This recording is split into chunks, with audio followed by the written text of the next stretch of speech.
Hey everybody, happy Thursday and welcome on in. I don't know why, I started to talk and then my brain's like, I'm gonna erase everything you're gonna say.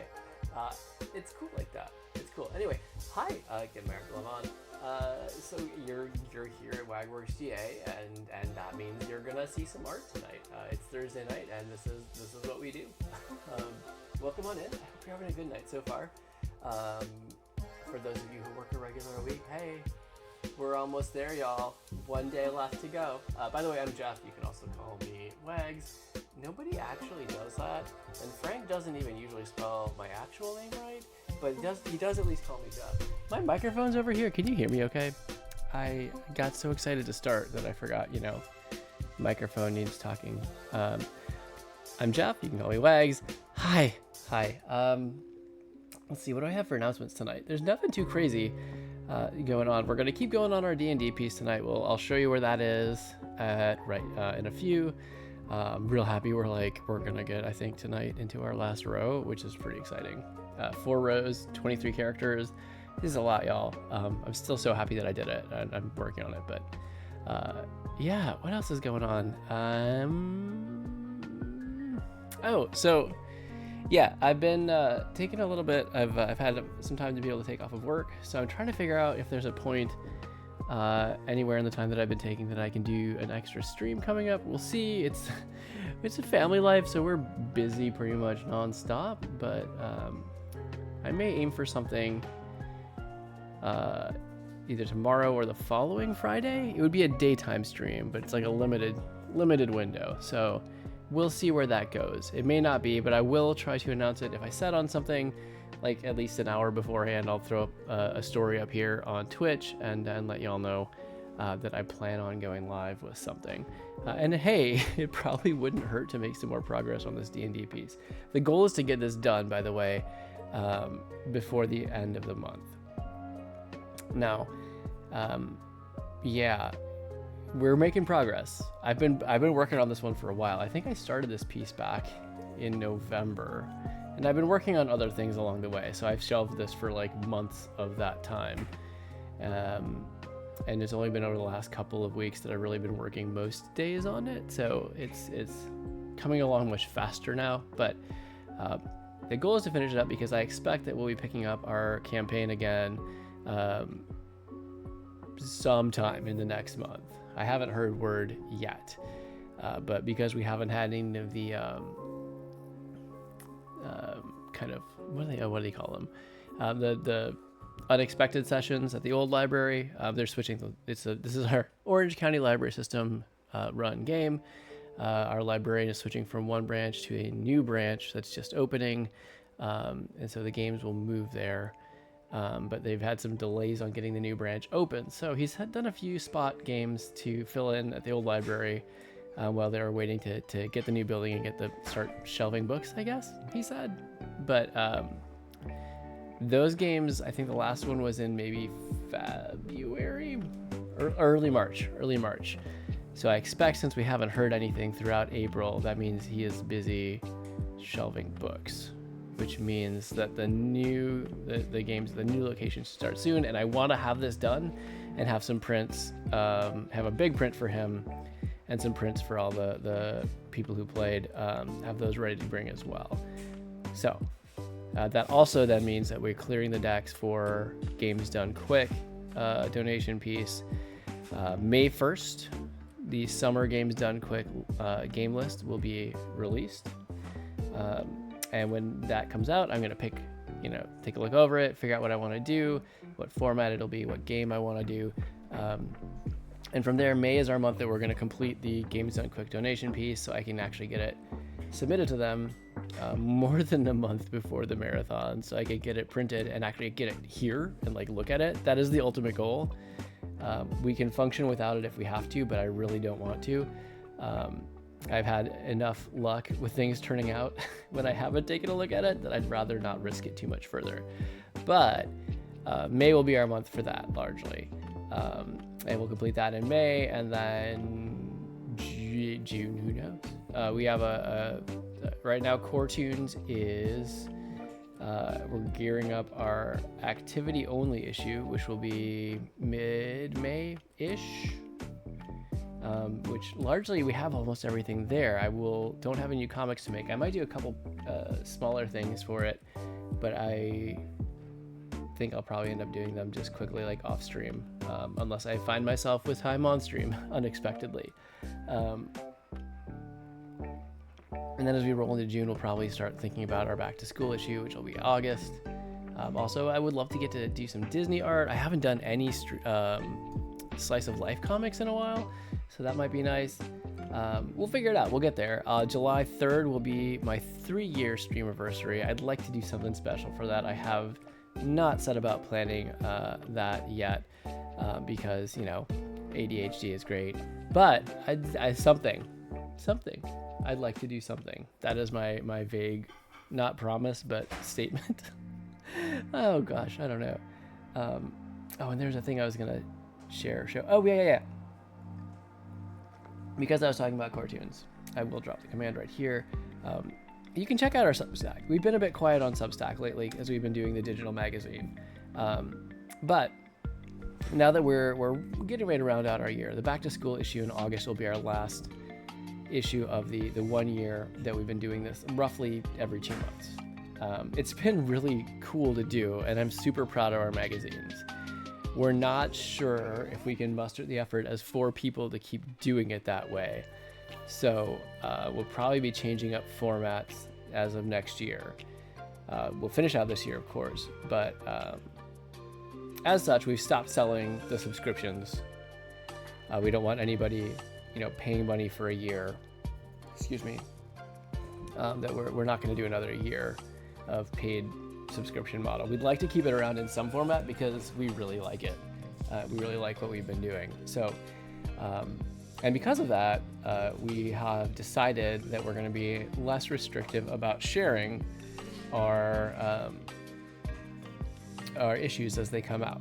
So, as such, I wanted to share, I think I shared it before, but if y'all would like to see it, our April issue of the CoreToons Tribune, I still can't say it right, the CoreToons Tribune digital magazine is out. You can find it at this URL. Totally free, no signups. Just go. It's hosted by, it's in an app called Hazine, which we host on the CoreToons website, which is that lovereading.co/CoreToons. Obviously, the Tribune, April 2026, that's that issue.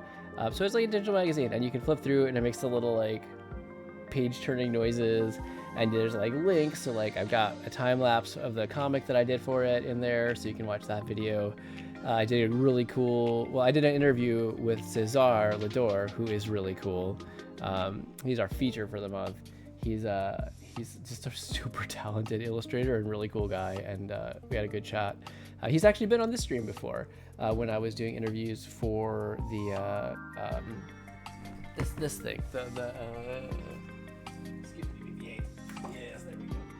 For this, when I was doing interviews for the anthology that we were in, he did a comic for this as well. His was absolutely beautiful.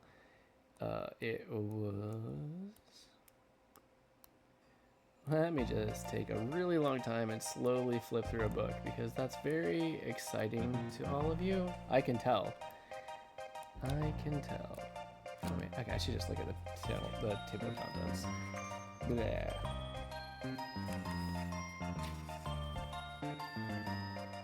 Wait. Where are you?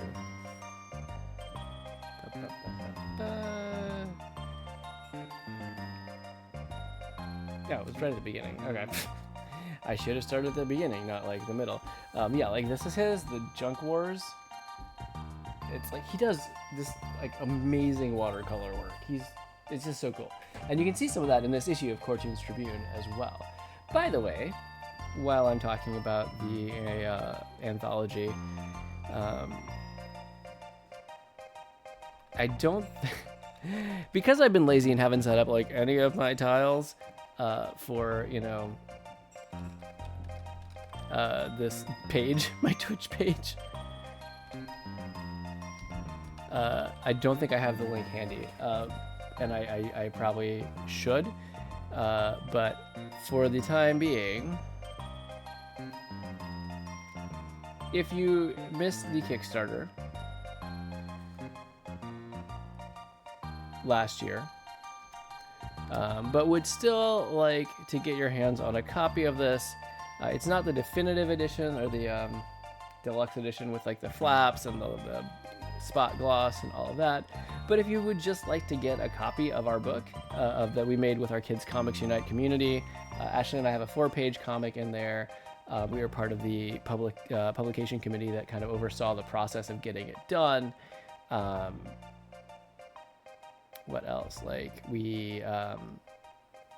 but we're by far just a small part in the process of that. I did a few streams interviewing some other creators to talk about it, going into the Kickstarter as well. But so many talented people made this, including like Ellie Perez. Like, oh my gosh, she did this cover. Like, look how pretty it is, and it wraps around. Ooh. Anyway, yeah, like it's beautiful. So if you want that, it's out there on Amazon. You can actually get it print on demand, and you can get that there. I'm not going to try to read that link, but it is the name of it is Let's Go, Kids Comics Anthology. Yeah, it was super super cool, super proud. That's like our first published book, the first time I've ever been able to hold one of my own stories in my hand, like in a traditional offset printing manner, which is still kind of unbelievable to me. It's super cool, and we're so proud of this little book. It took a journey of about 40-ish of us to make it. We basically built like a whole standalone publishing house to do it. It was a learning exercise that we did as part of Kids Comics Studio, which was an offshoot of Kids Comics Unite. But anyway, if you want the book, it's available. You can still get it, even if you are a year late to the Kickstarter. I think we kicked off a year ago, like maybe today, maybe a year ago today. Anyway, apparently if you just start me talking, I'll just keep going. I didn't have that many other new announcements, but just reminders. You can get the book if you want. You can go check out the CoreToons Tribune. Oh my goodness. CoreToons Tribune. You can check out our digital magazine, and we're so proud of it. Okay, I think it's time for warm up. Let's do warm up. Hey guys, let's warm up. Let's do it. So, warm up. We're going to do a 5-minute warm up. What we've been working on is Pokemon fusions, and it's been a blast. Thanks, Frank, our awesome moderator, who suggested it. Yeah, gosh, we're like 6 months in on this now. For a long time, I was doing just sketches of Pokemon, and like my whole twist on it was to make them like sleeping because it's cute, and I kind of had started a series of those. And I think Frank wisely suggested we try something a little bit different. And this is, I think, an even better warm-up for the art brain. So let's go ahead and see what we draw. I've been using the Random Pokemon website as my way of picking my Pokemon that I merge. So I have no selection in this. The only control I exert is if we get some that have repeated a few times. I will redo the randomization just to get something a little bit fresh. But let's see what we get tonight. Huzzah!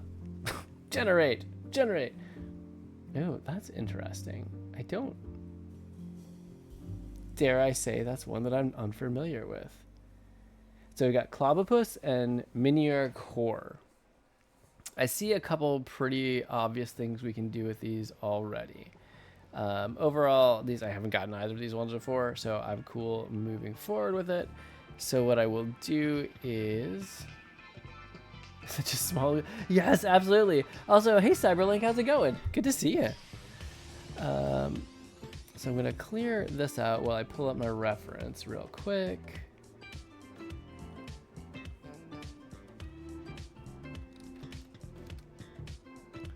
Yeah, I hope your night's going well. What have you been up to?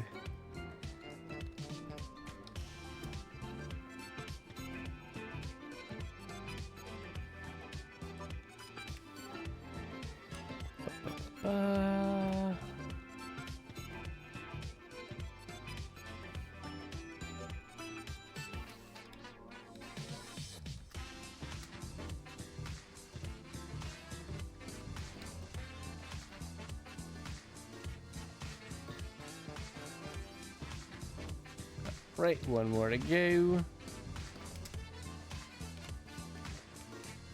Oh, interesting. So it looks like this is one that can have different different forms, different cores, I guess. Chillin'.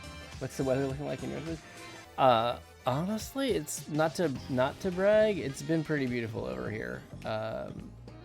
You know, we're Central Florida, so you know our warm season is a majority of the year. We did get a hard freeze this year, which is pretty rare. I think today we topped out somewhere in the low to mid 80s. Like it was just nice. It was just really nice out. So 1 second while I get this in here. Yeah, this is what I was talking about. It's one that has different forms. So we got like the blue one. Is that right? Blue one. Yeah, the blue one is what we drew here. I don't really add colors, so the main thing would be is if there's differences in the form of each of them, which there doesn't appear to be. If I ever were to go and color them later, then that might require some decision making there. But anyway, yeah, the weather's been good. It's been real nice. How about for you? I forget where you're at. You don't have to share that, but I don't have a reference for how things may have been for you. Okay. I feel like I already know the name that I want to give this guy, so that's that's half the battle. All right. Now that I've got my references, now that I've bantered, now I am finally ready to start the actual timer.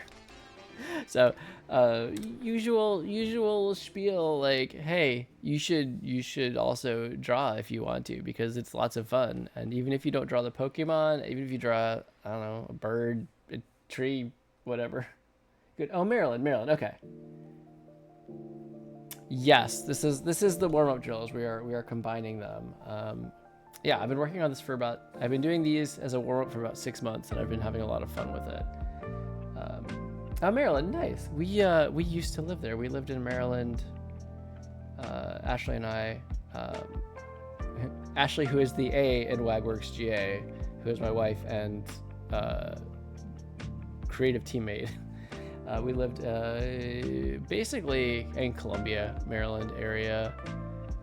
Technically Laurel, but we were just on the Ravens side of the Ravens Redskins line back when it was the Redskins and not the Commanders.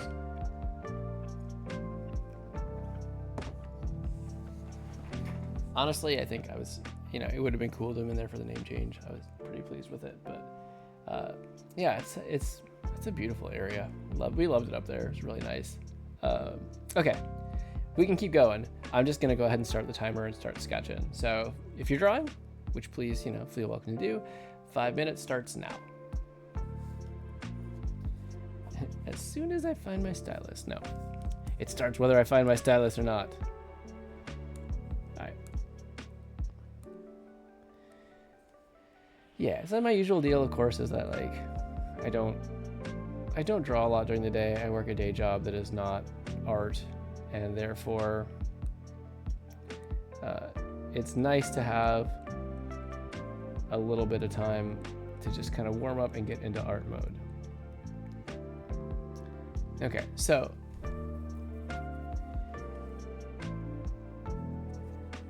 there's a lot of form overlap in these, which is interesting. So instead of 5 points like a star, we'll give it 8 total appendages. 2 of them will be the punchy punch arms, and the rest can be these kind of spires. So 8 minus 2 is 6, you see. So I guess it would just be 3 on the bottom there. I'll space out the ones on the top a little more to make it a little bit more star-like. And then the eyes can go kind of here. This is going to be real interesting. Let me give it a little bit of squishiness to these arms to make it clear that it can walk on them, kind of. think what I would do then is invert the eyes a little bit, so you get either the sclera itself is black, or these are like shaded as if they're kind of, you know, within a meteor. Maybe do something like that. And then the iris pupil type thing would have a glow to them.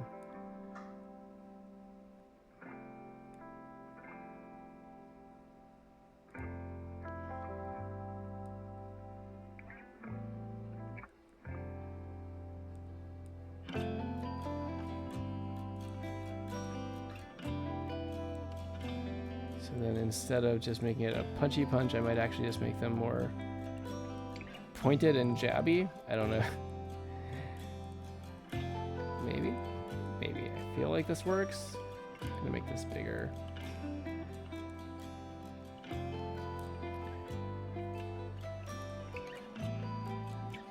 One of the things that I think is funny, like when we lived in Maryland, is like when we first got there, I was like, why do they just slap their flag on everything here? It feels like more than any other state I've ever lived in, you just see Maryland's flag everywhere. It's on the license plate. It's on, like, everybody has those like blue crab with the Maryland flag on them, stickers on their car windows. I forget. It just felt like it was everywhere. And maybe that was, you know, an oversimplification on my part. So I guess I'll have these like Dorito-like guys going. So maybe I'll have some of these markings that are kind of Dorito shaped, just to give it a little interesting variety.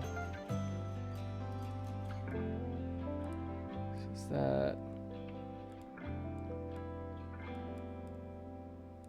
Things on these guys.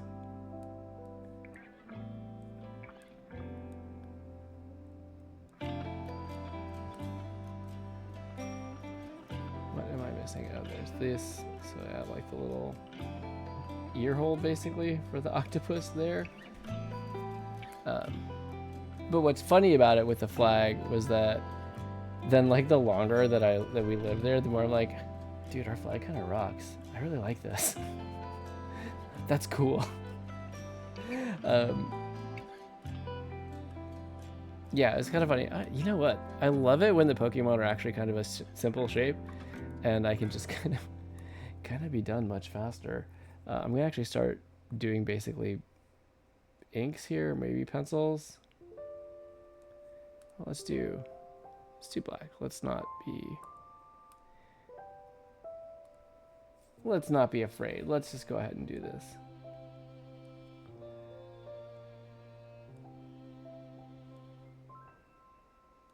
Yep, that's like what I was looking for. The flag is like Old Bay. Oh my gosh, the Old Bay, yes!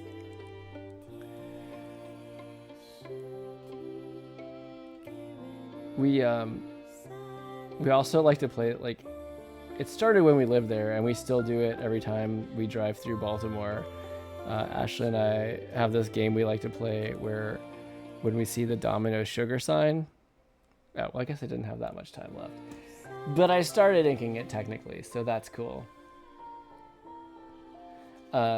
Every time we see the Domino sugar sign, we'll make up some completely false and outlandish fact about like how absolutely gigantic the sign is. Like, because I think what we heard was something like, oh, the size, maybe I'm making this up now. I can't distinguish fact from made up thing in the gaming world. It was like, oh, you can fit a whole basketball court inside the dot on the eye of the Domino sugar sign. Maybe it's not actually that big.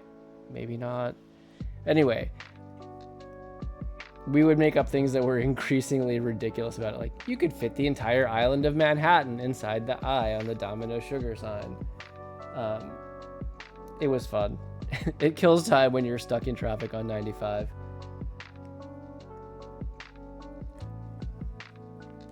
I actually got to go back to Baltimore for a conference a couple of years ago, and it was really nice. It was really nice to be back. Even though we lived it was really close to halfway between DC and Baltimore. I feel like, for whatever reason, Baltimore kind of captured us a little bit more. We enjoyed Baltimore a little bit more when we went there. Yeah, it was good though. It was good to be back, and it's a cool place. Maryland in general. We used to love going out to Thurmont as well, like Catoctin Park, and doing some hiking.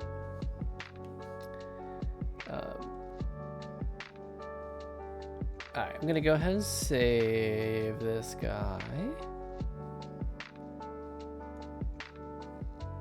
Oh, I forgot the most important part. What am I doing? What am I doing? No. We have to do the name, and I already know what I want to do. I'm open to suggestions as well, but I do have fairly strong feelings about this, just to warn everybody. A fairly strong idea about what I want to do. But I will add multiple names if we have multiple good ones. That's what I'll do. Because my name is Clobbopus. It just feels right. And it's a little on the nose, but feels right. Yeah,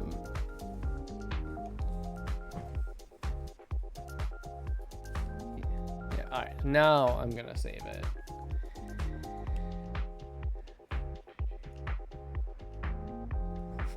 Thanks. Oh man. I'm excited. I am taking tomorrow off of work, and apparently I've got that Friday like sort of giddiness to me already. Alright, today is what? The 23rd. Wow, the 23rd. Happy day after Earth Day, everyone.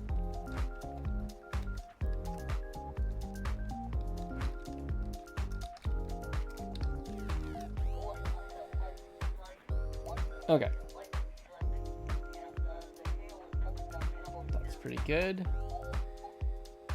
All right, with that, I think we're ready to move into our main piece for the night. We're gonna hop over into the D&D party illustration. So I've come a long way on this. I think last stream, I finished out our Tiefling Cleric here with the shading, and I did inks and flats for our Elf Paladin.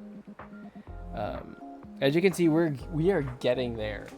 I actually have finished more of this one. I just have to do some cutting and some chopping to layer them correctly. This is actually multiple layers, so if I take this off, you can actually see a little more of this Paladin is actually more or less done. We'll be finishing him up a little bit before we move on to the next character. But yeah, we're basically out of 4 rows, we have now finished 3. The wolf I'm including with the polar bear, even though it appears a little bit more in line with that kind of 3rd-ish row. But yeah, we have the wolf, we have the polar bear, we have Sonicball, we have the turtle, we have the orc, and the other orc. So we have 6 left to go out of 23. It's been not the fastest work I've ever done, but it's been really fun, and I loved the chance to do like the character designing on all this. Like, holy moly. I haven't done as much in this style either, so it's been fun kind of working and doing something a little bit differently there. But it's coming together. We're almost done. I think I can do it. I think I can get this done by the end of the month. I hope I'm not eating those words. That never happens. Never happens. Okay, so I just wanted to have this all up to show kind of where we're going, but I'm going to turn things off for a bit of simplicity. Actually, I'll have the Elf Paladin up still. I'll leave up the most recent ones so we can see just for a minute before I clear everything out to focus.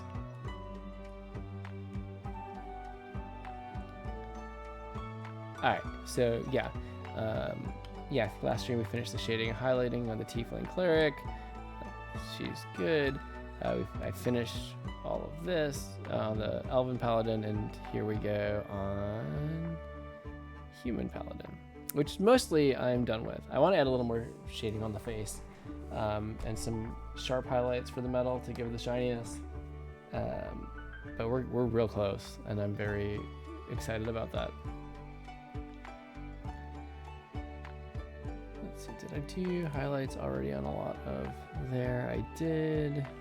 Okay, I think I've finished most of the soft highlights. I need to do, oh, on the fabric. That's what I was missing. Nope. That's the wrong color. There we go.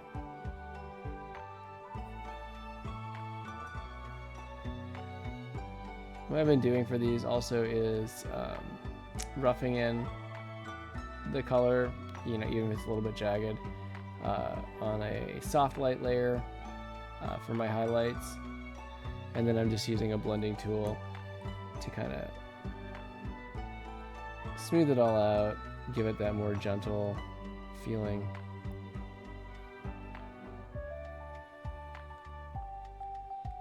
And then using the size of the blending tool to kind of dictate how sharp the gradient is. Oh, that might be too much though. Yeah. Tell you what. I think I need to blur that out a little bit more. Because this is not meant to be like a shiny fabric or anything. So with something like that, I'll use a bigger blending tool, which will kind of wash it out a little bit more. There we go. Better.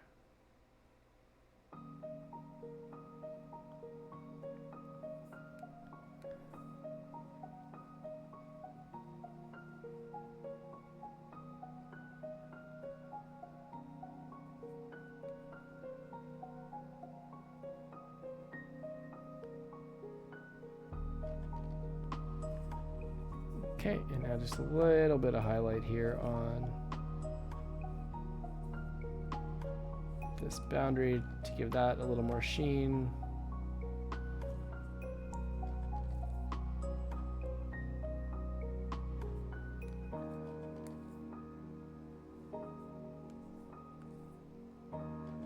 Oh, and what I will do, get Navigator open. Because I am pretty zoomed in, so just to give a little bit more context for where I'm working, sometimes I'll bring these up as soon as I figure out where I put that.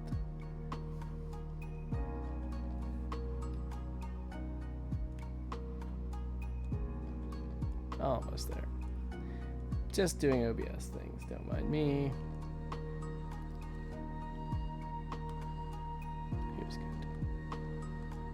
There we are. Okay, that gives it a little more context, which doesn't usually hurt.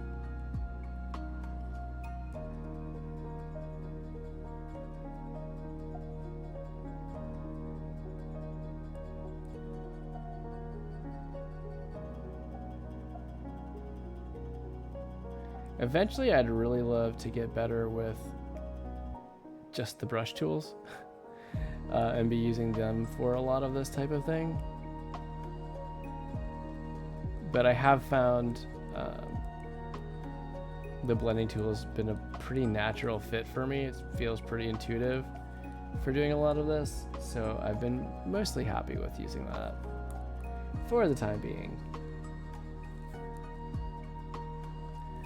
Like, I always want to kind of, you know, develop those skills, the new skills, and especially when, you know, I feel like using the brush to just do the coloring and the blending and all that at once would probably be a lot more efficient.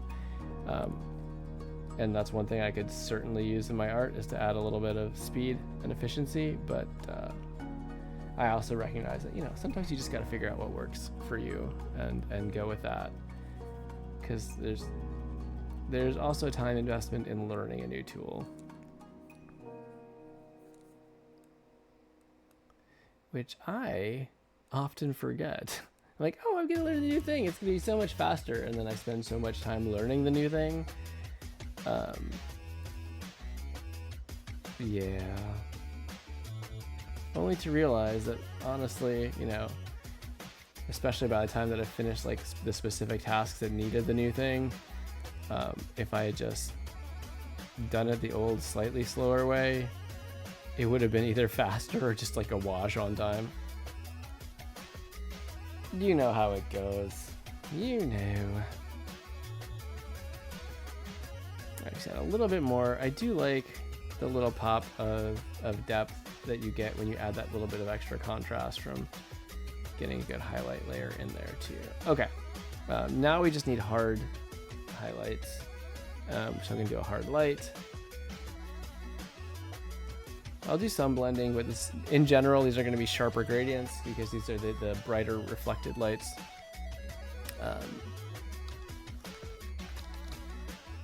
And of course, you know, our paladins have to be wearing very shiny armor. Although these two players have brought some delightful chaos to our game, I will say.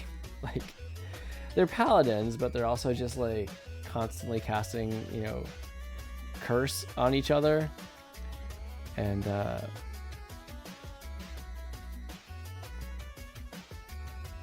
setting each other on fire, you know, paladin stuff. That's not paladin stuff. So it's fun. Even though they are paladins in name, the chaos is very real. Just got little bits here, you know, slightly brighter sheen there.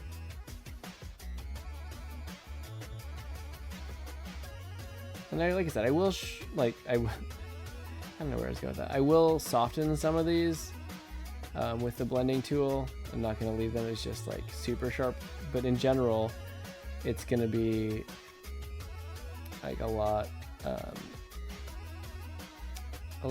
tighter gradients on the highlight, which in general gives a much like sharper reflected light look. It's funny, you know, sometimes I'm not quite sure how much to go into talking about what I'm doing here with chat, because honestly, I think it's been about every person who's come into chat has been an artist on their own. And a lot of them, I'll go and look at their stuff. I'm like, you need absolutely nothing from me in terms of art knowledge or advice. Like, you all know what you're doing. So then I'll be explaining things because I just kind of do that naturally anyway on autopilot, and then I'll realize, like, well, does my specific audience even really need this explained to them? Maybe not. But then again, like, I do have a good friend who watches some streams who expressed that he appreciated very much that I explained this stuff. Like, why are you doing this? What do you mean when you say that there's a tangent? Why is a tangent bad? All that kind of stuff. So it's, in general, I'm erring on the side of sharing a little bit more, just not entirely knowing, especially because, like, you know, the VODs go up here on Twitch. I also post them up on YouTube. Like, you never quite know who's going to see them. I'm creating things as part of like a kids comics group. So like, I try to keep things very much PG here on stream. So like, if a kid were to stumble across the stream or the recordings on my YouTube, like, could they learn something? So I try to do it like in that spirit. But I always am like, well, I don't want to make chat feel alienated. Like, why is this guy trying to give me advice? I already know this. I've known this for a decade or more, you know, like, it's a hard balance. Hey, Fallen, how's it going? Oh gosh. Okay. Yeah, please get some rest. I'm happy you came by to say hi though. I hope your rest is a good one. I hope you're less sore tomorrow. Yeah, I know. I've been thinking about you and Frank, and just hoping y'all are doing well. So that's it. Get a good rest. Thanks for saying hey.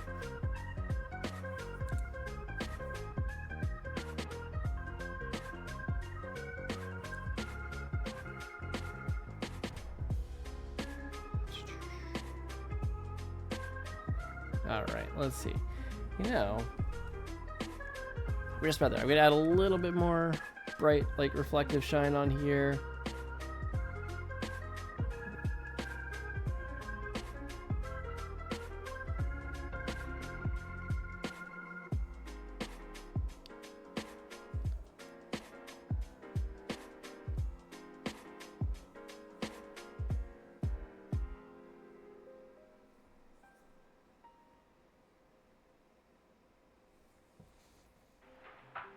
Well, happy early birthday. Oh gosh, I'm sorry it was a rough week. I'm very happy to hear for you that you got the weekend, like a long weekend off, and I hope you have a really, really happy birthday. I hope you get to do something fun and feel celebrated.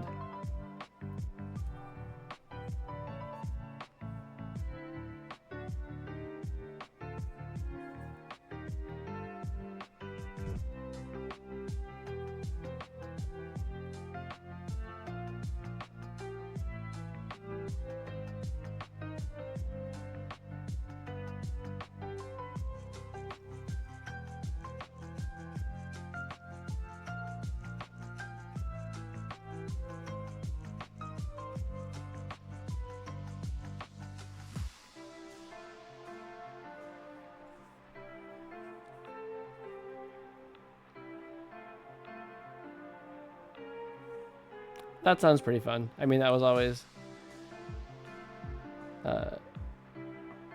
always my kind of preferred birthday celebration. At least back before, you know, kids. Although I should say, you know, now I just play with the kids, and that's fine too. That's pretty awesome. We have a good time. Alright.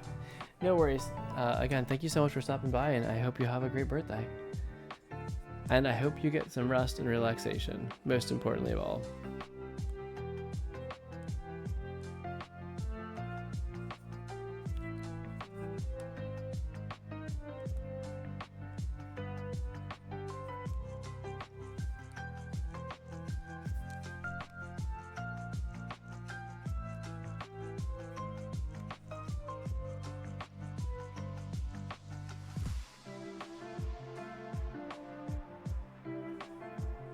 Okay, I feel like that's pretty good. I feel like our Paladin is adequately shiny at this point. Cue Moana song clip now. Do I want to do this tonight or not? So yeah, what I did before, because it's the same thing I did with the Necromancer and her familiar, which I realize I still have some layering to do to fix that too. But what I did was, you know, I did some layering on these to kind of make them fit together, giving each other bunny ears in the pencils phase. So I guess I technically need to kind of redo that. Oh.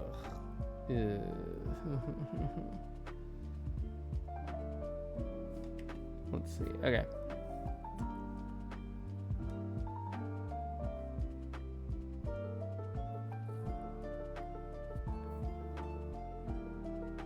So it looks like mainly I'm catching this pauldron from the elf paladin, and I probably want to catch the edge of this like flexible thing and this edge, and then it seems like this one then rests kind of on the other side of the pauldron. Maybe I should have this one there come over too, and then have the arm. Yeah, I think that's what I'll do. So these guys will all come in front.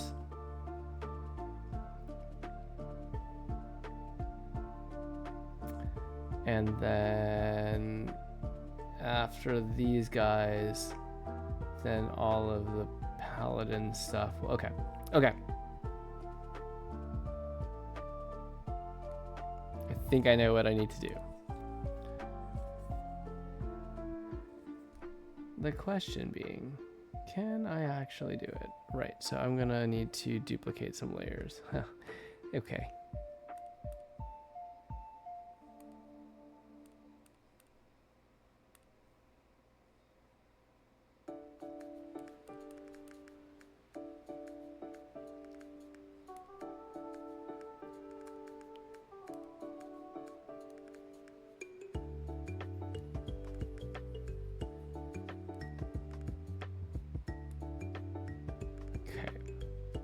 from there.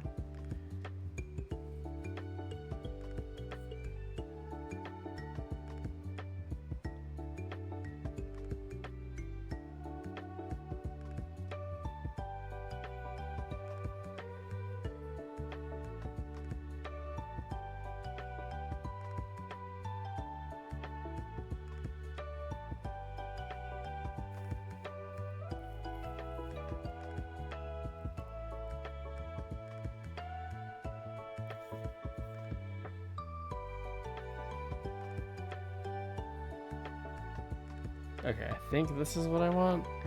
Because then what I'll do is I'll go in here. Turn that on.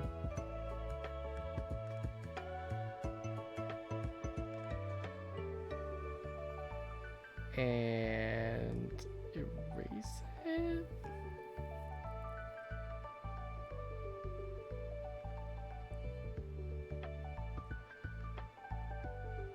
Okay, I have a little bit more to erase, clearly. But I think... Oh, you know... Okay. You know what? Forget that. Forget that idea. That was... There's a better way. There's a better way.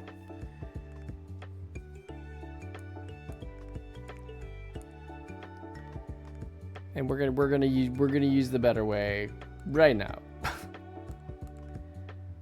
Okay.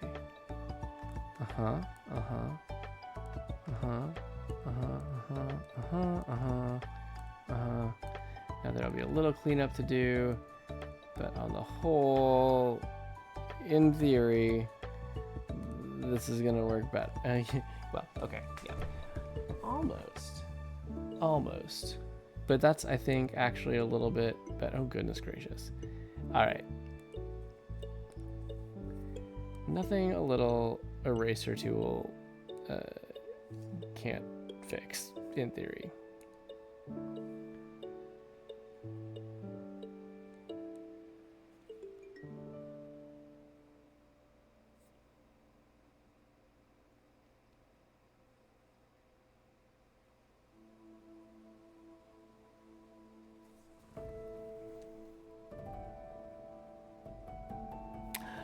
Wait.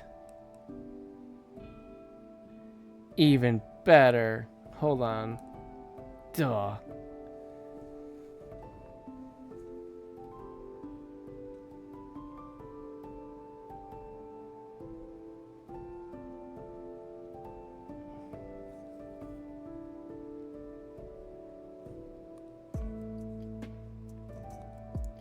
Okay, so.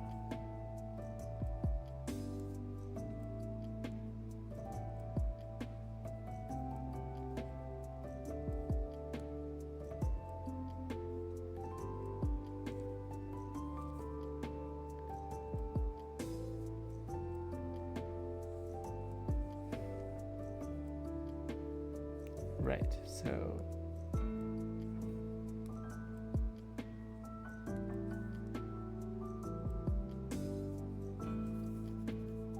hold on. So what I'm doing is I'm creating a masking layer here, and my goal is to, instead of erasing, which is what I had been doing,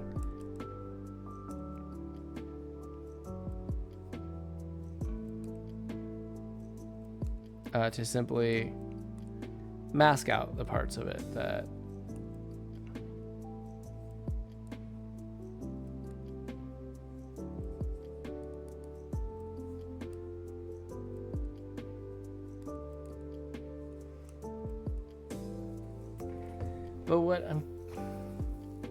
it created a mask when I had something highlighted and I created it and masked out parts of it.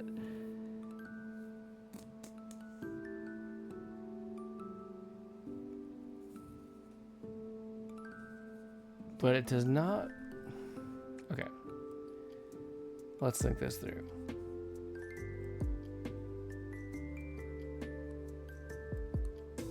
So, if I do that and I go here,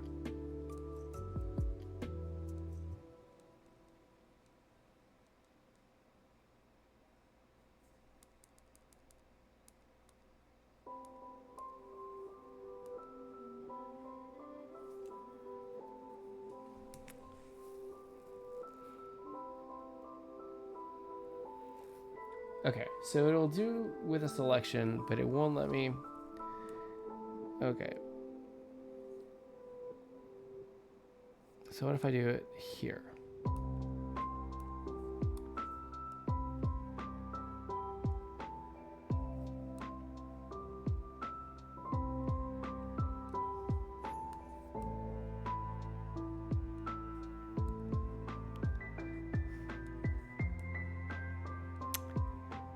I feel silly. I was trying to use, like, a lot of editing tools will have you just draw in black or white to edit a mask, right?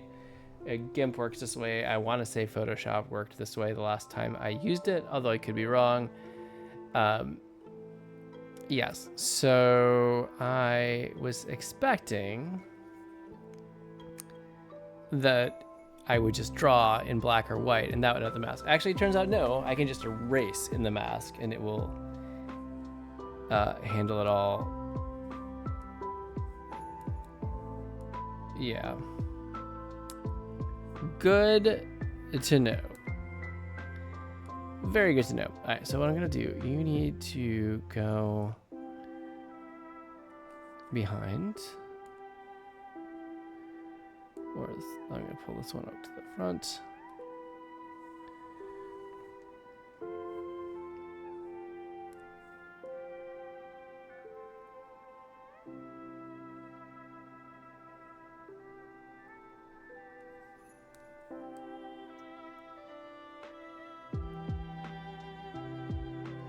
So this is gonna look like I'm doing a whole bunch of nothing at first.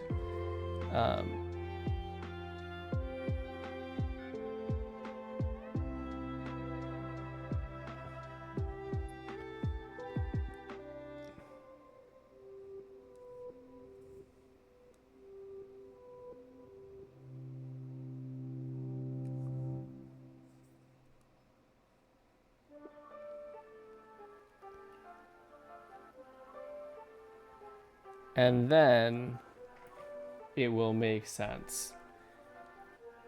Allegedly. Allegedly.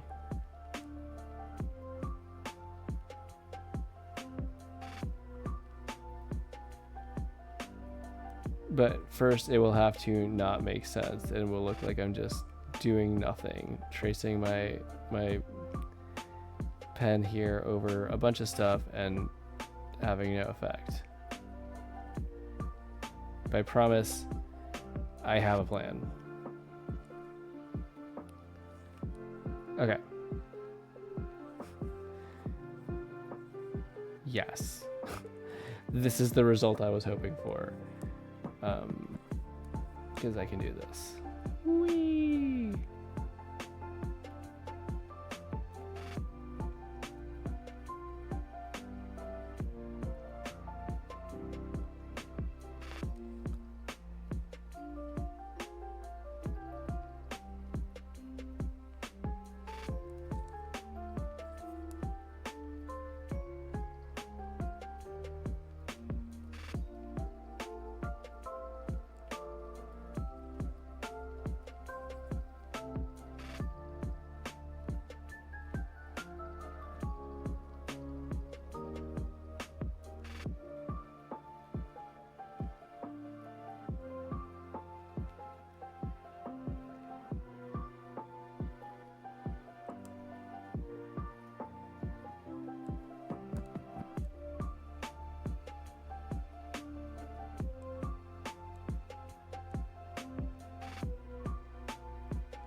Okay.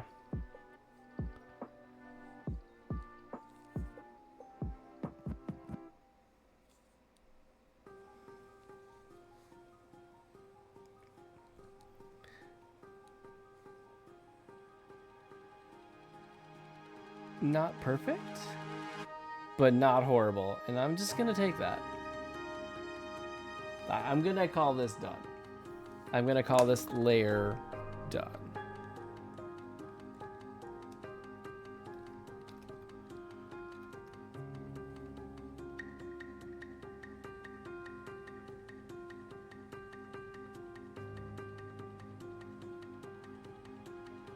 Okay. I'm not going to overthink it at this point. I need to move forward. And to move forward, we go, of course, to who other than Sonicball. Hold on a second. You can't see that in the reference. In the navigator window. I am going to fix that. Please hold one moment, dear viewers.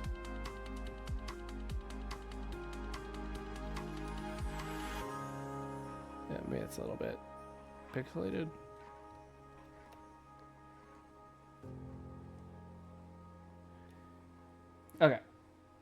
Okay. So, actually, this was kind of amazing timing. Kind of amazing, perfect, wonderful, delightful, awesome, super happy, good. I'm running out of adjectives, excuse me. Timing.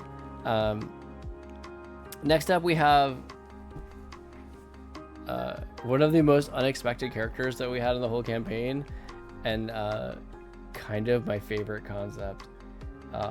I mean, we have a lot of really great in-world ones, but this was so out of left field, and it just made me smile. Sonicball. And I don't really think you need any other description of Sonicball. So, we're ready to start our next character, and it's right at our 11 o'clock break time. So, I'm going to go do that. I'm going to put you guys on Be Right Back. It's going to be like 5 minutes. We'll go with 5 minutes. And I'll be back, and we'll get started on Sonicball. Guys, last row.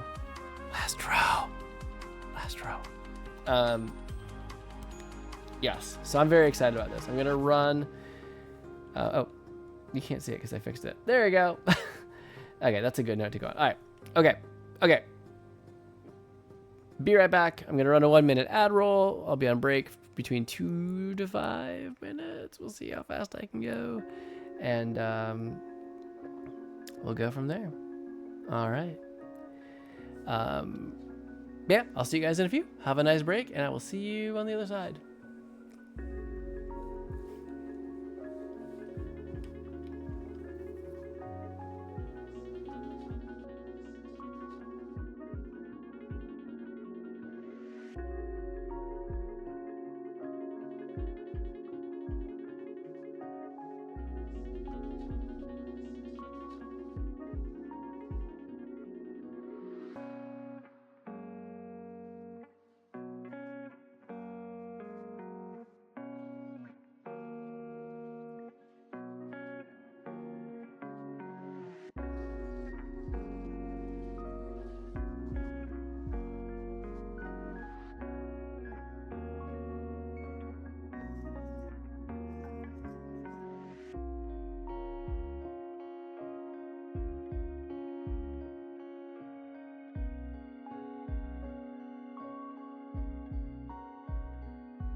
Hello, I'm back, he says, still chewing obnoxiously. Anyway, hi, hope you had a good break. I did.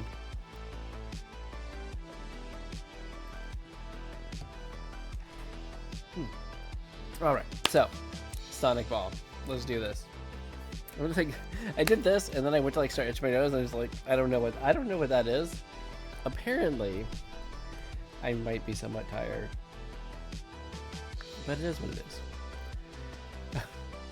Actually, I'm not a big fan of that saying. I don't know why I have reverted to it.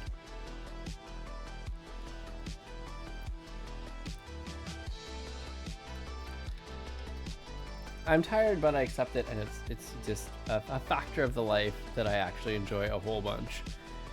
And therefore, I'm not really looking to change. I'll go with that. I feel like that's the better phrasing. And I do, of course, make sure to, pause when I really need to focus on rest. I do try to do that. It's sprints. Everything goes in sprints.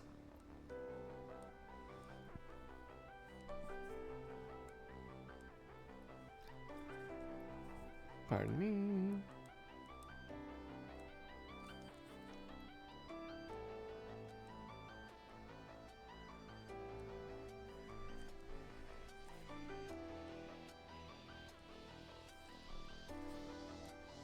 All right, so fun thing. I have been a Sonic the Hedgehog fan for a minute. I feel like if I say anything about specific timing, Frank is just going to show up randomly and yell that I'm old. Although honestly, at this point, I do miss chatting with Frank, so I'd be kind of just grateful for that, to be truthful. But basically, since the first game came out, I've been a huge Sonic fan. I still remember selling my my NES and all my old games, which were also well loved, in order to get a Genesis. And at that time, it had been coming bundled with Sonic 1, which I had rented a Genesis and rented the game and loved. But like, Sonic 2 was just coming out, or had just come out, so, and it ended up being like something where when we finally got it, it came with Sonic 2 but not Sonic 1. And I remember my mom helped me write a very nice letter to Sega. like I still kind of like, whoa, this actually happened. And they sent me like the pack-in version that they had of Sonic 1. So I was able to get with the Genesis Sonic 1 and 2 free. And I played the heck out of those games. And when I eventually got Sonic 3 and then Sonic and Knuckles, I played the heck out of those as well.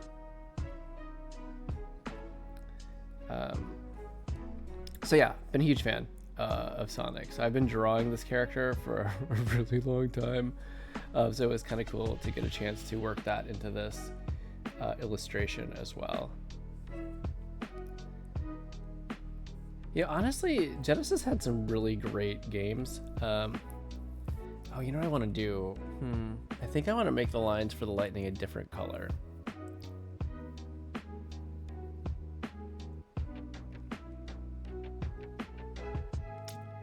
But I feel like I'm gonna have to have in front lightning and in back lightning. Okay. How do we want to do this? Okay. I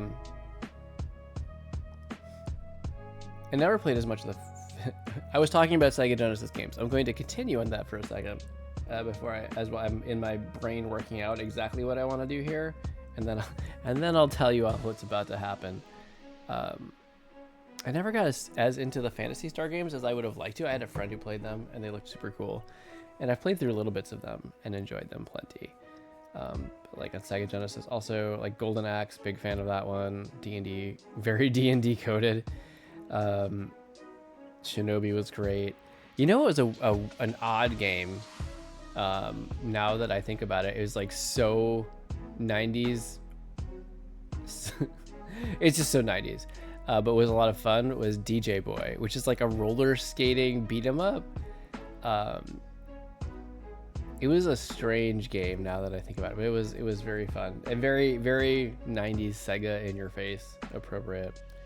Okay, now that I've like rambled about that for a second, I've figured out what I want to do. I'm going to color Sonic first, and then I'll get to the lightning. And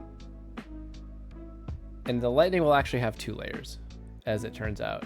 So there'll be this kind of part that goes behind, will be a separate layer that goes behind Sonicball, and this one will be one that goes in front. I'm going to do the lightning as separate because I want the outline of the lightning to not be black, and I want to be able to swap the color. Because the player who created Sonicball saw the lightning and was like, hey, I really like this. I like that you've got the supersonic lightning in there. I'm like, because at first I'd almost imagined like a blue lightning around them, around Sonicball, but I think I liked it even better with as supersonic. So I would like to be able to switch between the 2 color schemes if I wanted, which probably is entirely unnecessary now that I think about it, but I'm going to do it anyway. I'm going to do it because I don't care. That's me. That's what I have to say. I'm the artist. This is my hippy dippy self-indulgent art project. So I could do whatever I want.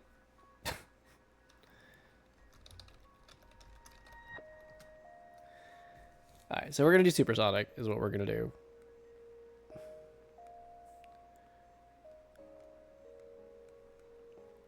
Supersonic ball, excuse me.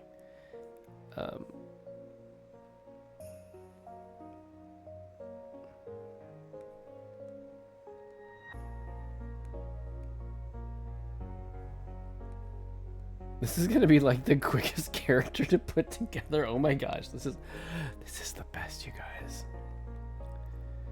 Not that it's free. Like I'm still wanting to put plenty of attention in on the detail for it, but just wow. It turns out when you're not drawing like a million belt buckles or super shiny armor or all these like super intricate tiny details, it turns out that things go much faster. Who knew? It's almost like I've been making my own life more difficult this entire time, unnecessarily. It's times like this that I wish I already had set up sound clips with like the Obi-Wan Kenobi. Of course I know who he is. He's me. Clip, you know, with it. Except in this case, I'd be referring to me complaining about the designer who made these characters with so many tiny details that take so much time.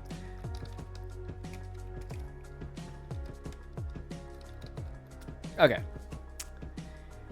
Handy dandy multiply layer for our shadows. I'm going to continue with the same consistent shadow color I've been using, just to make sure everything kind of ties together, because that is how we roll. And of course, right when I'm about to do that, I see some gaps that I want to, oopsie daisy, some gaps I want to fill in the flat colors. Oop. Up. Sure, there you go. There you go there, there you go there, there you go there. Okay. Will someone in a zoomed out 23 character illustration notice a 1 pixel gap in the flat colors of one of the, if not the tiniest character? Probably not, but I'll know it's there and it will bother me. that's my entire justification right now. Is it a good justification? Not really, but it's mine. I'm gonna stick with it. Okay, so again, we're gonna use the kind of the mid-tone shadow here, or the middle of the shadows. I'm using a slightly purple color here, so a purple that I've desaturated and lightened enough. I'm using it on multiply mode. I like a lot using shadows that are not just straight up gray. I feel like it gives a little more dimensionality. It was one of those pieces of advice I'd gotten a few years ago, and once I started incorporating it, I felt like I could really see the difference.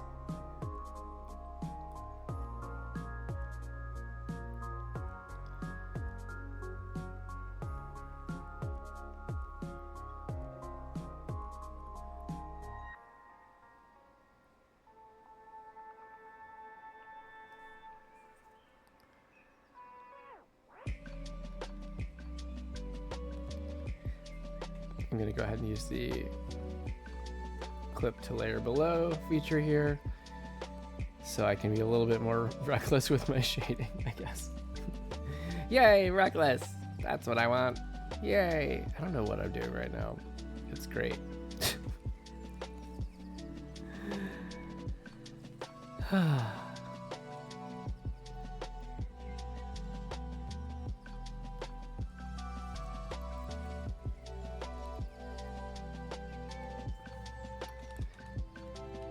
It's funny, I was watching a YouTube short earlier today of, you know, a streamer, a VTuber specifically, but a streamer talking about, like, you know, one of the most common pieces of advice that you'll see on YouTube videos for streamers about, like, collaboration and, you know, finding other streamers that you might want to collaborate with. And they're talking about how one of the most common piece of advice is that you see is like, hey, if you want to see what someone is like, what kind of person they are, you should watch their stream. Which, like, on one hand, doy. But they actually, I think, gave a really good and compelling counterpoint of, like, that's not actually true. Like, yes, you'll be able to tell what kind of a streamer this person is, but, like, it doesn't necessarily reflect what they're like in reality. And their example was the fact that, you know, they on stream, especially, I think they're kind of alluding to the idea that, especially as a VTuber, where you're not looking at their actual face, they kind of got this avatar that they're, you know, piloting. I would almost say piloting. You know, so it gives them, like, a safe zone. So it's like the stream, because it's like their space, their channel, they've got this avatar. It gives them this whole safe space where they are actually free to be a little bit more themselves and less reserved than they would otherwise be. And I very much identify with that here. I think sometimes I'm just kind of I think sometimes here on stream I'm a little bit chaotic, a little more chaotic than I am around all but, like, my closest people, like my kids and Ashley for sure definitely see me like this more. Although even then, I have to say, sometimes I think around the people that, you know, I'm super duper close to in that way, I also, I can tell when it feels like it's getting to be a bit much sometimes. And, you know, you have the desire, like, I don't want to like, just like, what's the word I'm looking for? What's the phrase I'm looking for? Like, I don't want to overdo it with this person. Like, I don't want to, like, I can feel how chaotic I can be sometimes, or I can feel like this is a little bit too, like, corny, or a little bit too, like, I'm just kind of rambling, I'm not really paying attention to what I'm saying, I'm just kind of like, or I'm just kind of like soapboxing, or just kind of stream of consciousness speaking. And you know, I don't want this person to just be, like, blatantly subjected to that, so I'm gonna, you know, because I care about them, I'm going to reel it in a little bit as best my ability will allow, right? But here, especially when it's quiet in chat and there's nobody around, or if chat's kind of having a good time talking and laughing, like, it's easy to just be like, I'm just gonna kind of like it's not let it all go, like, but it's just like, I guess the more technical term is, like, you stop masking, right? Like, it's there in the tags, it's no secret, I have ADHD, and I'm a fairly recent diagnosis, and it makes so much sense, you know. I'd started researching it really when we suspected that one of our kiddos had it, and as I learned more about it, for that purpose of understanding it, it also became much more clear to me that I fit a lot of these symptoms. Like, there were a lot of things that started making so much sense and sounding so much like me. It's like, oh.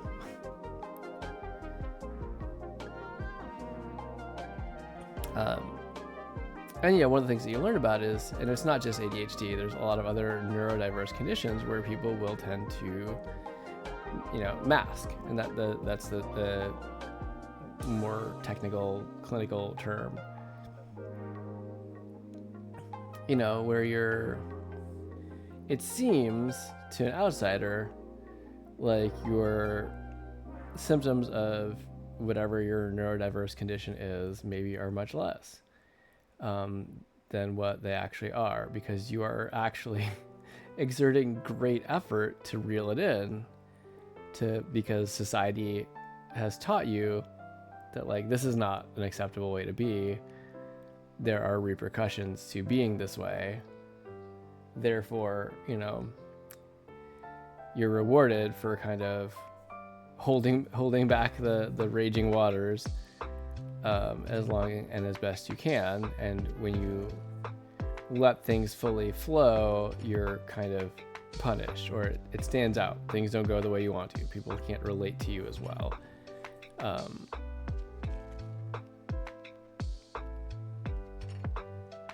And I will give the just disclaimer here. I'm not a medical professional at all. Clearly we have a neurodiverse household. I myself am neurodiverse. I'm coming from the ADHD side of things, and I can speak to my experience on that. And I'm echoing a lot of what I've heard in ADHD videos and other reading that I've done. But I'm not an expert. If you feel like you've heard something from a more reliable source that doesn't agree with what I'm saying, please trust that source, or please feel free to fact check me. Like, I'm only speaking from my experience, but everything I understand of it with masking is, it does take a toll. It takes energy. It's not free to do. So even if it seems to people that a neurodiverse person, an ADHD person has much less severe symptoms, or is like, I wouldn't even believe that you have this, which is reasonable. And in many ways it's meant as like a very nice compliment. And it can be, but the only thing is, the only time it becomes a problem is when it ignores the fact that, yeah, this is actually, it's still here. It's still a thing. Like, I'm still fighting this. I'm still struggling with this. Even, I'm glad that the appearance is better, but we don't want to ever disregard the condition and the challenges, because that's a whole different thing.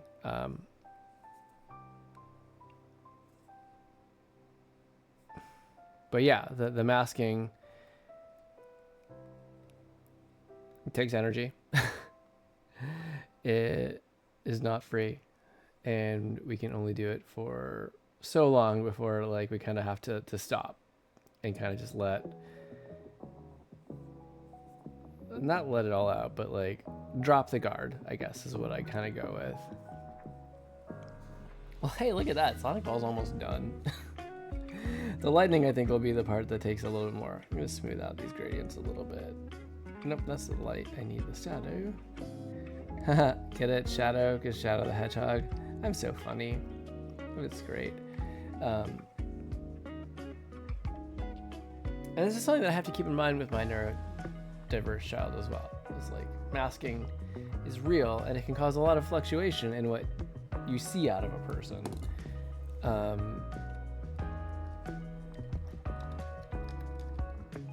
Don't mind me just labeling layers right now. And that inconsistency can be really confusing until you realize, like, oh no, this is like them working really hard to like fight their own internal wiring, and this is them when they're not either feel safe letting it down or just can't keep it up any longer. I think sometimes y'all get that with me, especially at the end of, if it's been a tiring day or at the end of stream. I think I'm liable to show a bit more of that.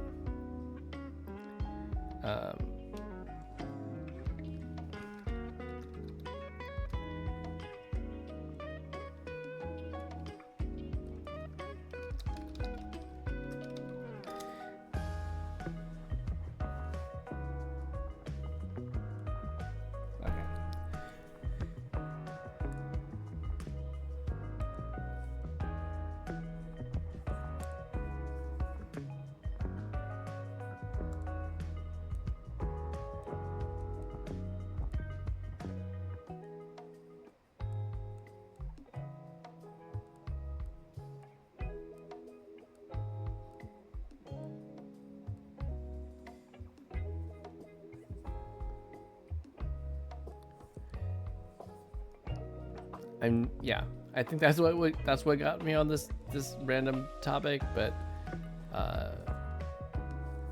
it's been interesting learning about it, learning the clinical name for it, and kind of just understanding, like, wait, why is it this way with me? Why is it this way for others? And yeah, it's been a bit of a journey. Although it's funny, because in some ways it feels like, because I started having these suspicions years ago, by the time that I finally got a diagnosis, I was like, okay, I've sort of been sitting with this for a while already.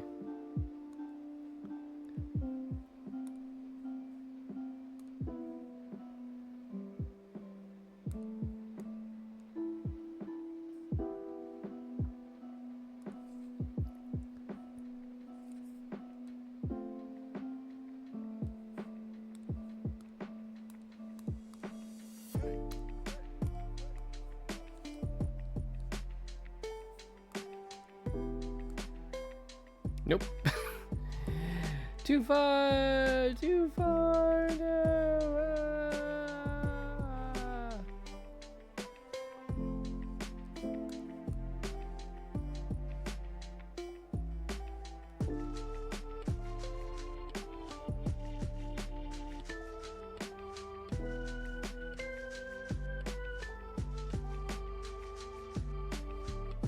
All right.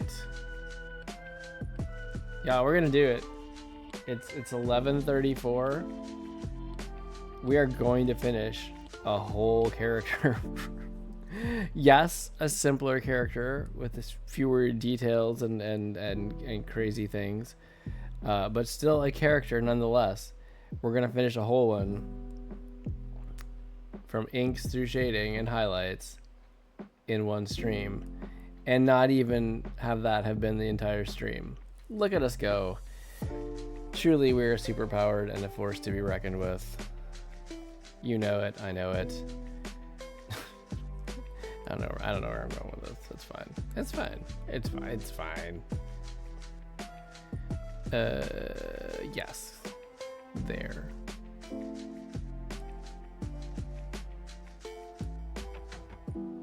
There. There. Too much.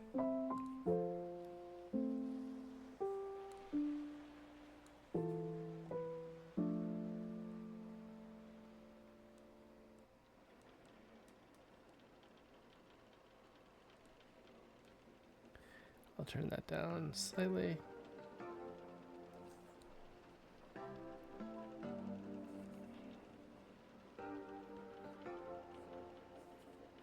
Now, if I turn...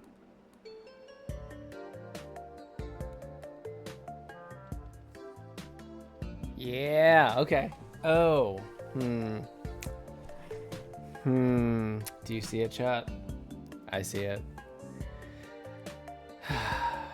Yeah, the yellow that I used for the lines on the lighting, it's the exact same yellow as Sonicball. So in the places where Sonicball isn't shaded, it doesn't stand out at all. This is why I did this on a different layer though, because I can force the lines to be a different color. And that color will be...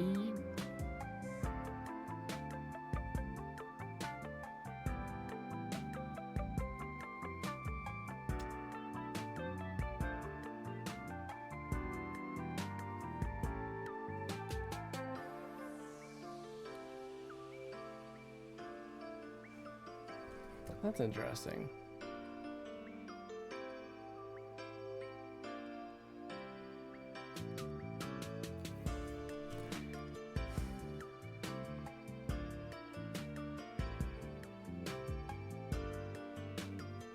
I don't think I like that. Huh. Can I do a correction layer just for... I don't know.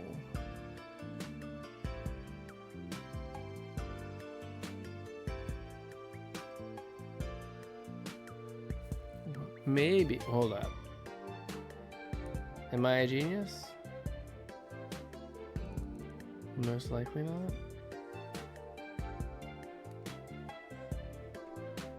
There, that works though. Hold on.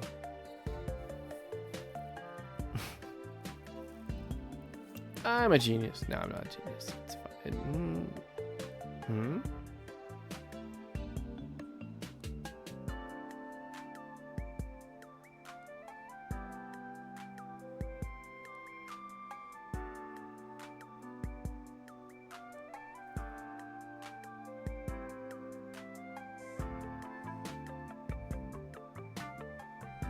We're just gonna do an edge. That's good.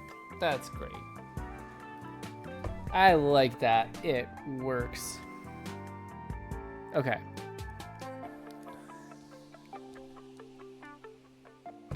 And we'll just add the lightning in the back. Don't mind me, that was just the arm of my chair getting stuck under my desk. It's fine.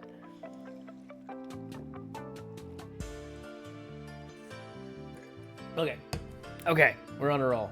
We got this.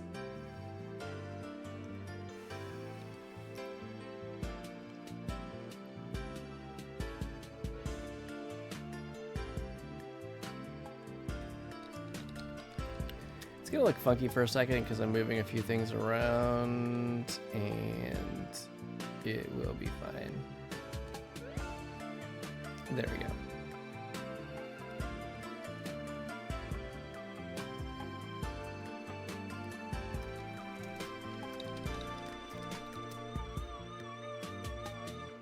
Okay. So I will do the same thing I did. I'll use the same color so it doesn't stand out weirdly. I will turn on the front lightning.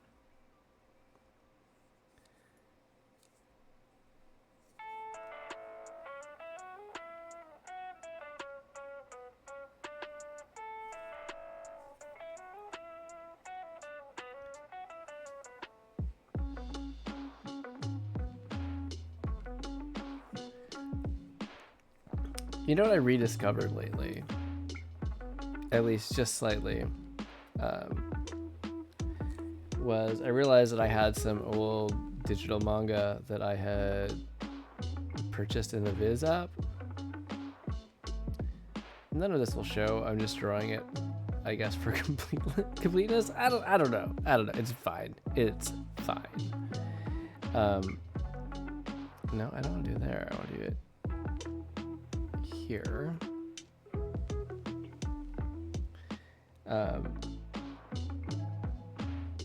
And I had been seeing some videos about some YouTube video suggestions about One Piece, and I'm like, oh, you know what? I think I have that volume 1 and 2 maybe digitally. I used to have like the first 5. I know they've gone so further. One Piece has been running for what, 30 years now coming up, which is absolutely insane. Like how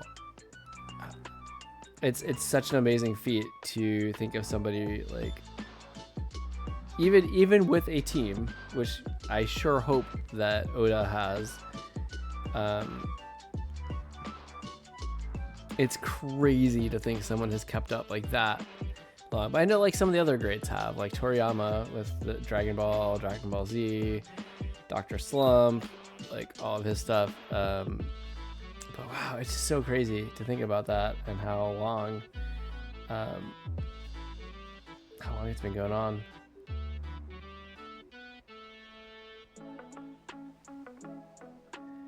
But anyway, that is to say, like I saw some of the clips and like, oh my gosh, what even? Because I've not watched any of the anime since like the first season or so that they released in the U.S. Because that was like grad school for me and things got crazy. You know, I'd read like the first 5 volumes of the manga, and I got like a little familiar. Like I've read previews of chapters and stuff, so I kind of know what was in like some of the parts, but like I don't really know the story at all. Much past this first beginning bits, like definitely not post time skip. So it's like it inspired me to go back and look at some of the old ones again. It's still so good. It still makes me smile so much. Like absolutely. Okay, so if I did this right, and let's hope I did. Bam! There's our Sonicball. Look at our boy. Oh yeah. Should make this a ping tuber. Maybe not. Copyright what now? It's fine. Everything's fine. So this character is done. I completed this character, who is definitely. I know I didn't create. I just digitally ushered in the design. All right. I've decided at the moment that I'm not going to go ahead and, you know, do the alternate colors. I'm excited to jump in on our Tortle Artificer character, which, let's see, can you guys see him in Navigator view? Not well, hold on.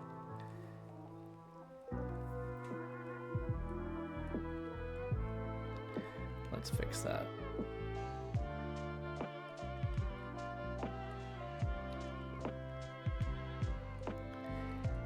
It was actually unexpected because I remember this player designing this character and starting him pretty late in the campaign, actually, and what was surprising to me is how much he had to say, how much the player had to say, sorry, about him, about the character, in terms of a description. And like, they had this like fully formed character in their head. It was like, wow, you really know what you're about. And it was such an interesting and specific design that I was very impressed. Alright, it's quarter till. I'm not sure if I'll finish inks. I said that. Why am I being so like weirdly deliberate about specific parts of what I'm saying? I don't really know. I'm not sure that I'll finish inks tonight, but I can get started. And I already know that I'm definitely going to need to look up some reference. What was that?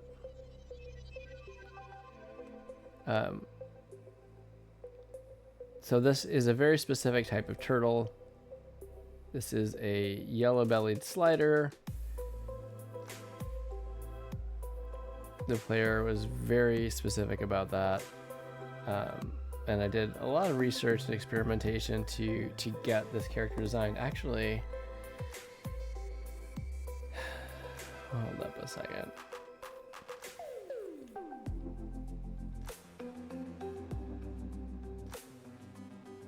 Where's that sketch sheet? Where are you?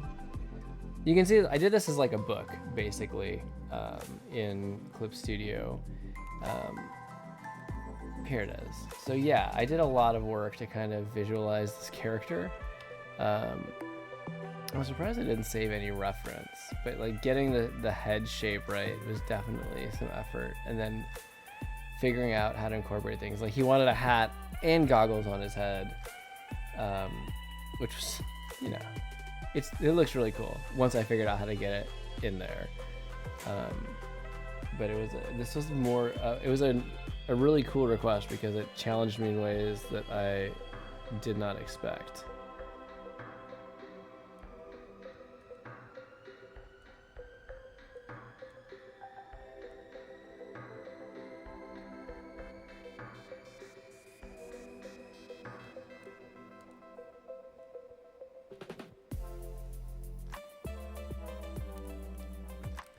But yeah, also I definitely, as you can see from me having the sketchbook, after I collected all the descriptions, and I won't bring that up again, the document, but I've shared it before, how I kind of aggregated everybody's information about their character that they shared after I passed around basically like a secret note. Because the original sketch of this was done as a surprise for the Dungeon Master, as a thank you. Of course, I had, like, the best intention was to have finished it. That did not happen in that span of time. So our DM, at least, he knows about it.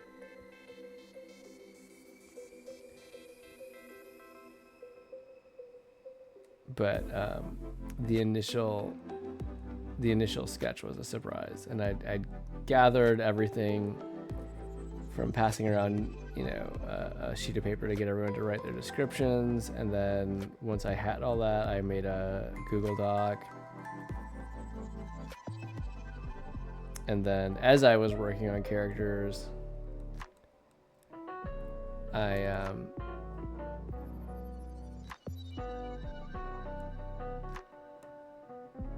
then came through and did individual pages to kind of, at least for characters that I didn't really have a strong concept of the design yet, before I tried to fit them in with everybody else, I tried to at least figure out a bit more about this character.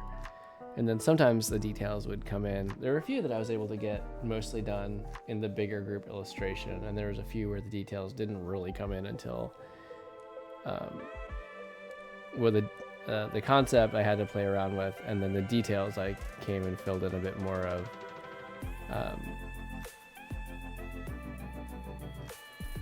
Once I had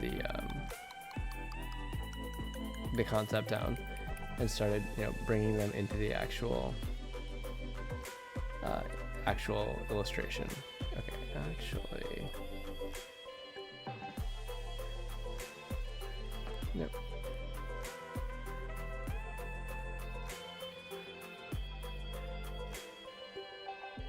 Actually, this is gonna go like this.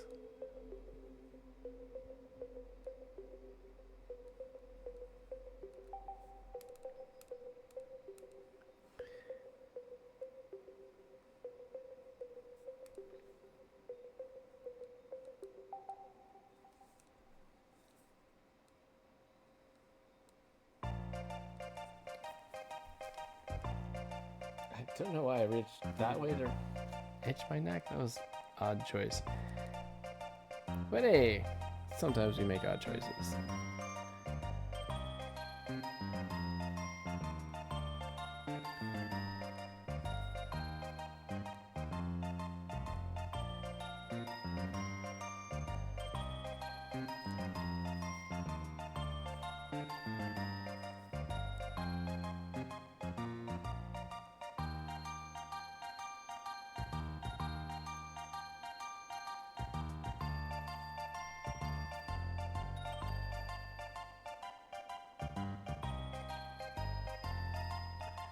Rainbow connection, lovers, the dreamers, and me. That was not my best Kermit. I'm not even gonna lie. I thought I had a better one on deck there. I didn't execute, y'all. So sorry. Oh. I was very excited to find out just yesterday that they now have an official opening date for the re-themed Rock and Roller Coaster that is entirely Muppets based. And I'm pretty stoked, honestly. I have some pretty fond memories of both the original Muppet Babies and then reruns of the original Muppet Show from my childhood. So I am pretty stoked. We did, before they closed it down, we did, of course, do the Muppet Vision 3D with the kids at Hollywood Studios.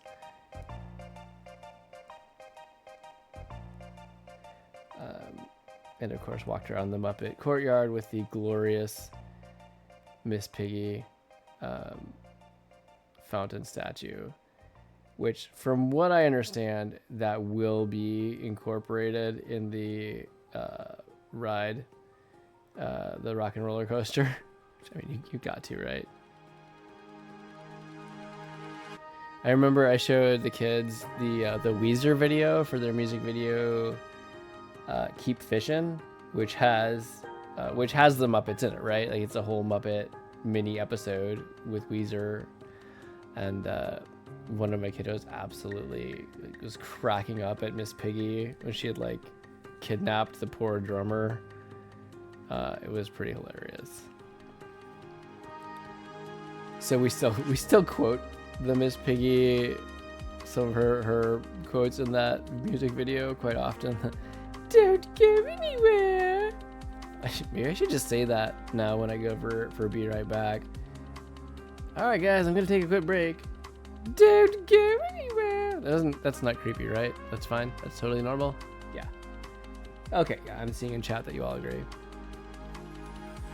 There's no one typing in chat. This is my show now, chat.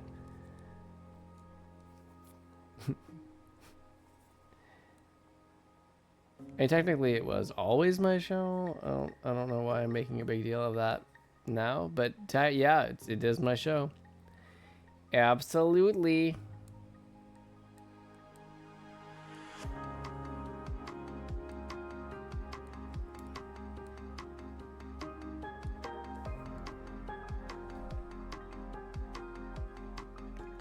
Seriously, y'all, like an artificer turtle with a cowboy hat and goggles. I do very much enjoy this character concept.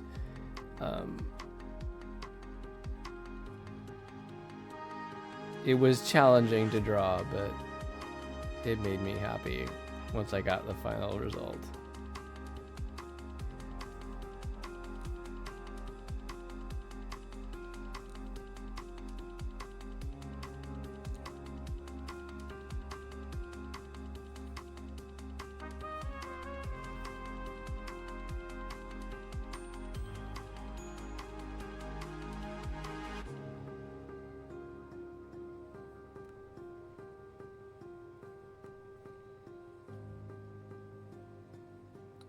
So it wasn't so much today that I was doing this, but one thing that I feel like has been helping my drawing a bit lately, has very little to do with me and more to do with one of my kiddos. Actually, both really. We're now in a phase. Obviously, I love to draw with my kids.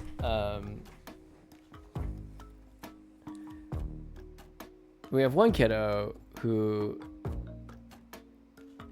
is like, he's like a creative, like our son is a creative powerhouse in his own right in comics. Like he, I've been doing comics with him for years now. We have like a series that we've been working on. I think we just released our 4th book and we're working on our 5th book.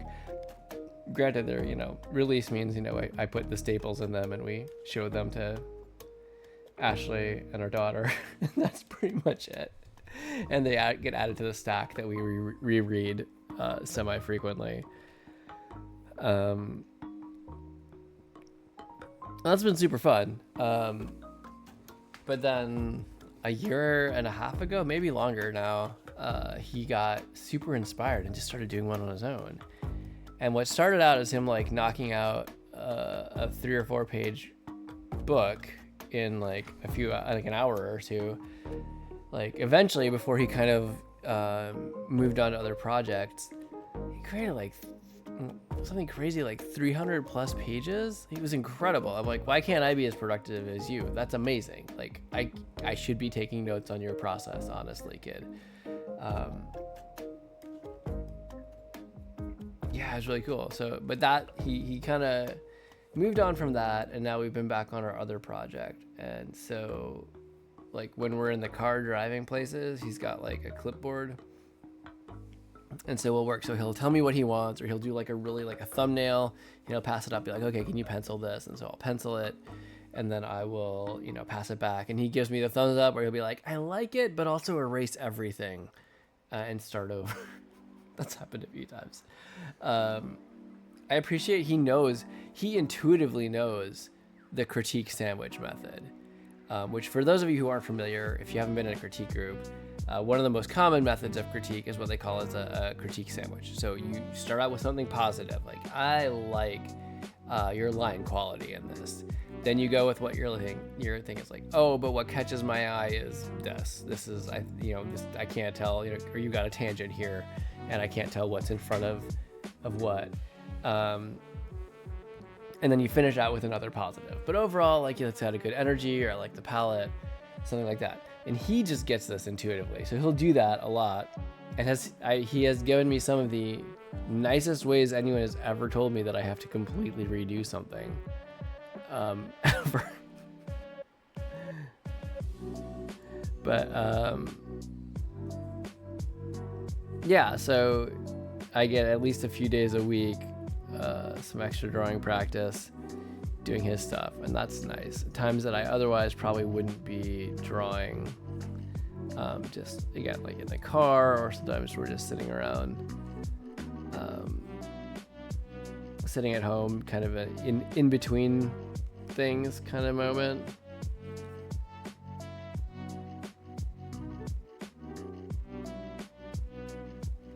Nope. Should be more.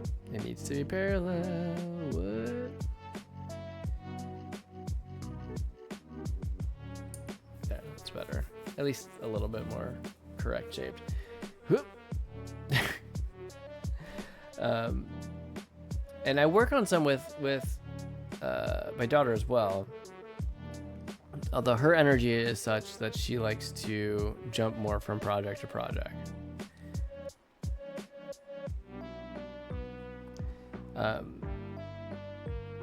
So, which is fine, it's good. I think everyone has their own kind of creative method and preference, but it is cool kind of getting to work with them. I guess really, I'm pretty lucky in the fact that I get to do creative stuff with every single person in my family. And honestly, I can't imagine doing it. I could technically imagine, because I know that that's how much of the creative world works, but I wouldn't really trade it for the world. It's pretty cool stuff.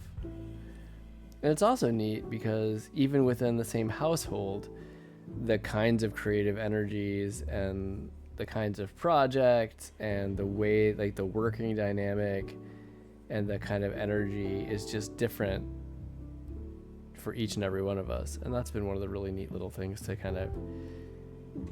one of the really neat ways that I get to know everyone better, by sharing and working together creatively. Okay, we made pretty good progress on the inks on this turtle. I've run over on stream the last couple of weeks. I should probably focus on getting some sleep, so I'm gonna stop here. I'm pretty happy with where we're at. Sonicball, done. Human Paladin, done. That was either the coolest or the worst hand gesture I've ever done. I'm leaning more towards the latter, but I'm gonna leave it open for the former. Okay. So, with that, I'm gonna hop on over to just chatting. I don't know. It's late. I'm doing what I do. It's great. Good times. Happy times. All of us. Yeah. So, this is a good stopping point. I hope you all had a good time watching. Thank you, all of you who stopped by. Chirpy, it was awesome to see you. Fallen, I hope you have a happy birthday. Frank, if you're out there, I hope all is well. Everybody else who didn't appear in chat or isn't a regular, if you're watching on YouTube, if you're lurking, if you're watching the VOD on Twitch, just know that I appreciate you being here. We're a super lurk positive environment. I don't call anybody out, and I'm just happy to have you here, and I hope that you enjoy being here as well. So thank you, and if you feel like it, please feel free to additionally support me by following, subscribing.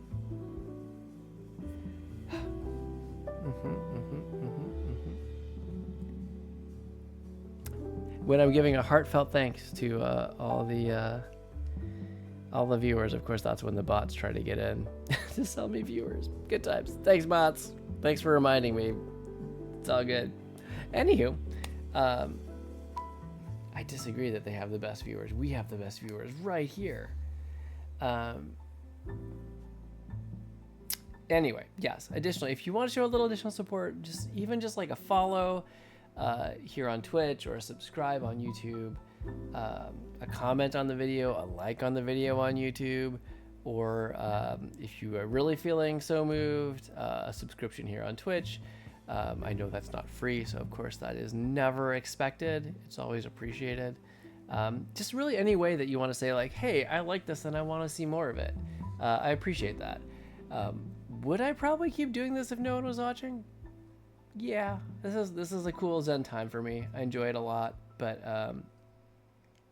it's even better when I get to share. And I think the community that I've found here and this little channel has been one of those things that I unexpectedly didn't know I needed, or could never have asked for it, but I've been really thankful for it. So all that aside, thank you. What are my other announcements? So YouTube videos, as usual, we're gonna have this video will post to YouTube next Wednesday at 12:00 p.m. Eastern time. That's kind of the schedule I've been going with. If you like to watch on YouTube,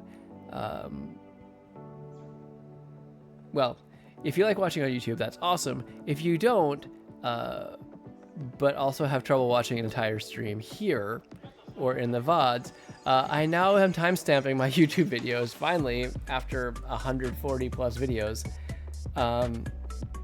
to make it easier to catch up and to skip around if you need to, so you can see when I'm actually drawing, when I'm on break, when we're in stream starting, when we're in stream ending, when I'm in announcements. It's all there. It's much easier to get around. So that's out there. Enjoy. I intend to continue that going forward as well. Yeah, so I plan to be back for sure on Thursday next week, because that is my usual stream time. Thursdays at 10 p.m. Eastern here in the States. Again, I'm looking at trying to see where I can fit in. I've got a few more Fridays that I'm taking off, just kind of as a personal sanity time. Over the rest of this month and in the beginning of May. So if I can fit in a stream, I will. It'll be a daytime stream and not a nighttime stream, most likely. But I will try to give the best notice I can. In theory, an hour, but if not an hour, then as much as possible to let you know I'll be going live. But I'm aware that I owe you guys a couple of streams still from back over the holidays when things were really kind of chaotic, and I said I'd stream but didn't quite make it. So we'll be doing that. I'll be keeping an eye out to see if I can do that, I should say. I'll just once again, I will note, hey, if you want to read our latest edition of the CoreToons Tribune digital magazine, you can find that here. It's free. There's no sign up. We don't need any info from you. You just go to that link. It's an embedded reader, and you just flip through it and listen to the nice little page turning sound effects. I think you have to be in full screen mode to do it, but it's delightful. We love working on it. It's a 4-person team that does this, y'all, and it's a pretty awesome magazine. We're very proud of it. So that's the April issue, or the May one. The next one will be out coming mid to late May. We're aiming for mid, but we'll see where we get with that. See previous comment about a 4-person team doing all this. A 4-person team who's not even doing it full time. What else we got? Well, if you enjoyed the stream, if you enjoyed the art, you should check out our socials. Now, we're not super active on Instagram these days, but you can see some of our older stuff there. YouTube and Twitch are where you're going to see the most new content getting posted. But you can also check out our website, which has, you get some updates, but also you can see some more different stuff that may not have been over there on Instagram. We also have a shop, some cool stuff there, and it's kind of a good hub to find anything that we do. So please, if you're interested, go check that out. What else? I'm gonna shout out Frank, even though I haven't seen him for a couple weeks. Just because Frank is an awesome mod and also a great comic artist.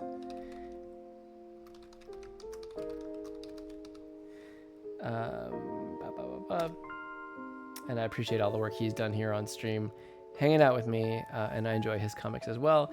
Speaking of Frank's comics, you can check those out at his Instagram, which is Loosey Goosey Comic, which is, if you can't see it, I realize it doesn't show up in the video, so if you are, I guess, watching this over on YouTube and you can't see it, it's Loosey Goosey Comic.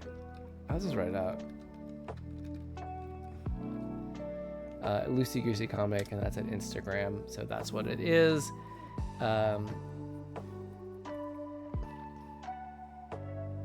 What else?